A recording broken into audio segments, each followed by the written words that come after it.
Foto mereka jauh lebih besar ketimbang sang atlet guys, seolah takut wajah mereka tidak dikenali publik, seolah ingin satu alam semesta ini tahu, oh ternyata AHY dan Ibas beri ucapan selamat toh.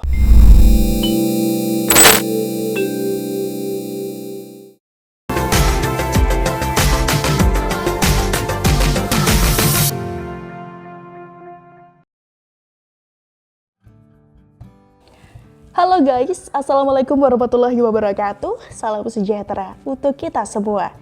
Gimana nih guys, kabar kalian hari ini? Abis weekend pasti udah pada segar dong buat ngebahas sesuatu yang wah hari ini. Yap, dan di Suara Rana kali ini kita akan ngebahas tulisan dari Kak Syardi yang berjudul "Serang Sana Sini, Demokrat Justru Sedang Bunuh Diri". Di dunia ini tidak ada yang namanya kebetulan guys, selalu ada penjelasan di balik setiap apapun yang terjadi. Begitu juga dalam politik. Demokrat ini mulai diperhitungkan ketika SBY mencalonkan diri sebagai calon presiden pada tahun 2004. Saat itu Partai Demokrat memperoleh suara sekitar 7,45%. Di periode kedua, SBY kembali mencalonkan diri dan perolehan suara Demokrat ini meroket drastis mencapai 20,85%. Barulah setelah SBY mengakhiri kepemimpinan selama 2 periode, Demokrat dianggap tidak lagi memiliki calon pemimpin yang bisa mengimbangi SBY. Ini terlihat dari perolehan suara yang anjlok dengan perolehan suara hanya 10,9%. Demokrat makin jatuh saat perolehan suara di tahun 2019 hanya 7,77%. Apakah ini kebetulan? Tentu saja tidak. Kemunculan AHY yang tiba-tiba diusung sebagai calon gubernur DKI tahun 2017 lalu, kemudian dirumorkan akan diusung sebagai calon wakil presiden di Pilpres 2019 dianggap sebagai awal mula malapetaka Demokrat. Ibarat buah yang masih belum matang tapi dipetik paksa. Pahit, tidak enak, tidak laku dijual. Kebobrokan Demokrat juga dibongkar habis oleh kader senior yang memilih bergabung dengan Demokrat versi KLB. Demokrat AHY dinyatakan menang dan berhasil selamat dari upaya yang dilakukan Demokrat versi KLB. Nah, setelah selamat dari badai, Demokrat ini nampaknya menyusun sebuah strategi untuk mengembalikan kejayaan partai yang pernah diraih tahun 2009 lalu. Tidak ada waktu yang lebih baik selain saat pandemi guys. Nah, AHY dan Ibas pun kompak menyerang pemerintah terkait penanganan pandemi. AHY menyinggung soal turunnya status Indonesia dari upper middle income country menjadi lower middle income country. Sering mendengar suara sirine dari ambulans, hampir setiap jam berita duka selalu diumumkan dari para kerabat. Dia pun mempertanyakan sampai kapan Indonesia akan mengalami kondisi seperti itu. Ibas membuat pernyataan yang lebih keras. Dia khawatir Indonesia disebut negara atau bangsa gagal atau failed nation akibat tidak mampu menyelamatkan rakyat dari pandemi COVID-19. Duet AHY dan Ibas yang memulai kritikan kepada pemerintah dianggap sebagai sebuah kode bagi para kadernya untuk melancarkan serangan lanjutan. Ini adalah komando yang terencana dan terstruktur. Andi Arief, Rahlan Nasyidik dan juga Andi Malarang yang terlihat rajin melancarkan nyinyiran bertubi-tubi. Andi Arief menyindir Pak Jokowi lewat contoh teks yang bisa dicontoh oleh seorang presiden, misalnya melakukan lockdown nasional selama 4 minggu dan rakyat diberikan BLT Rp500.000 setiap minggu. Kemudian Rahlan Nasyidik menyindir soal tukang mebel jadi presiden. Tujuannya tidak lain adalah untuk mendowngrade-kan Pak Jokowi, seolah presiden itu harus eksklusif dari kalangan atas atau dari jabatan tinggi, bukan rakyat sipil biasa. Andi Malarang yang bicara soal pesawat kepresidenan, ini lebih blunder lagi karena pembelaan Andi ini terlihat jelas untuk menaikkan citra SBY yang low profile untuk menaikkan derajat partai Demokrat. SBY dicitrakan tidak suka melakukan pemborosan. Sebagai sosok yang cincai pernah memakai pesawat bekas Soeharto tapi kemudian dibantah telak oleh staf khusus Mensesnek Valdo Maldini.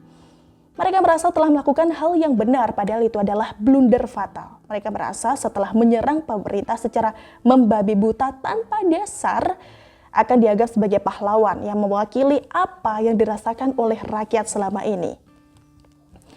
Tapi nyatanya AHY dan juga Ibas ini justru dibully habis-habisan, terutama saat mereka berdua memberikan ucapan selamat kepada ganda putri bulu tangkis Greysia Poli dan Apriani Rahayu atas perolehan medali emas di Olimpiade Tokyo.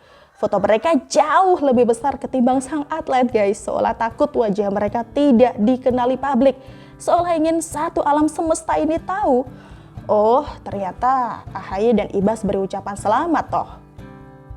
Harusnya sih jangan tanggung-tanggung ya guys, bikin baliho yang super gede sekalian dan pasang di banyak titik di seluruh Indonesia. Bila perlu, pasang iklan di Times Square New York atau di Shibuya Tokyo. Meme Ibas terkait lelahmu lelahku juga ini juga sangat menohok. Andi Malarangeng juga mendapat balas telak dan mematikan terkait pengecatan pesawat kepresidenan. SBY yang dicitrakan sebagai sosok baik ternyata runtuh seketika oleh Valdo Maldini. Bahkan ada meme pesawat yang sudah dicat merah dan putih terbang rendah di atas bangunan mangkrak Hambalang. Jangan lupa juga guys, soal blunder yang dibuat oleh Mbak Anissa Pohan yang sering baperan dan juga emosional.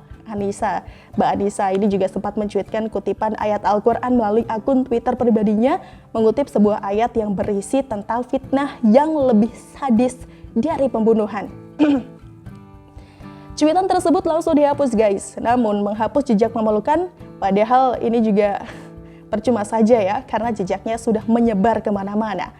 Politik sudah berupa drastis. Demokrat masih saja menggunakan cara lama seperti yang pernah dilakukan oleh SBY, bermain peran sebagai pihak yang dizalimi agar dikasihani publik.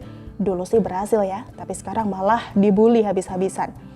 Menunjukkan bahwa AHY sebagai Ketua Umum Demokrat ini adalah sebuah awal dari malapetaka. Dipaksa naik, terkesan ada bau dinasti politik. Tidak ada pengalaman politik tapi dipaksa meroket, hasilnya ya pasti jeblok.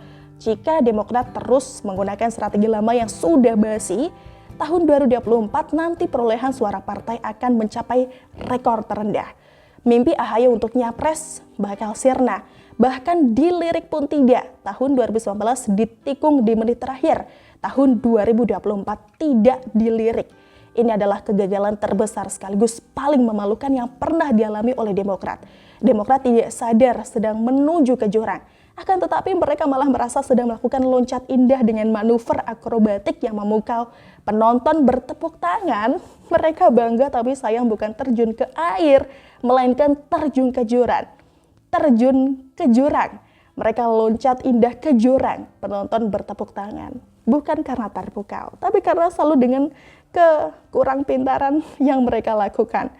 Pemimpin yang tidak berpengalaman, tidak becus, apalagi disokong oleh istri yang suka marah saat disenggol sedikit saja, akan membawa Demokrat menjadi partai gurem. Kehancuran Demokrat hanya menunggu waktu saja. Tapi tampaknya Demokrat tidak hilang akal guys. Buktinya mereka juga mengupayakan agar presidential threshold menjadi 0%, sehingga partai manapun bisa mengusung siapapun jadi calon presiden. Artinya, calon tak bermutu, sesampah apapun itu pun bisa diusung. Ini tentu saja tidak boleh dibiarkan. Apa yang terjadi di DKI Jakarta harus menjadi yang terakhir untuk negara ini. Negara tidak boleh ada lagi dipimpin oleh orang yang tidak layak. Tidak boleh ada yang aman lenggak-lenggok karena berlindung di balik jargon lebih bayar. Nah, gimana guys menurut kalian? Tulis pendapat kalian di kolom komentar ya. Kita ketemu lagi di Suara Rana berikutnya. Wassalamualaikum warahmatullahi wabarakatuh. Sampai jumpa.